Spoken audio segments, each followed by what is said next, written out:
मुंबई महापालिका निवडणुकीसाठी उद्धव आणि राज ठाकरेंनी युतीची घोषणा तर केली आहे. त्यामुळे ठाकरेंची शिवसेना आणि मनसे या दोन्ही पक्षांची ताकद असलेल्या वॉर्ड्समध्ये नाराजी नाट्य रंगण्याची शक्यता आता बोलून दाखवण्यात येत होती.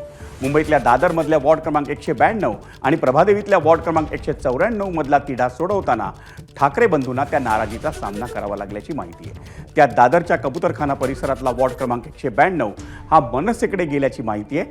त्यामुळे ठाकरेंच्या शिवसेनेत नाराजी नाट्य रंगलंय. त्याचवेळी वॉर्ड क्रमांक 194 हा ठाकरेंच्या शिवसेनेला देण्यात आल्यानं स्थानिक नेत्यांनी सुटकेचा निश्वास सोडल्याचं सांगण्यात येते.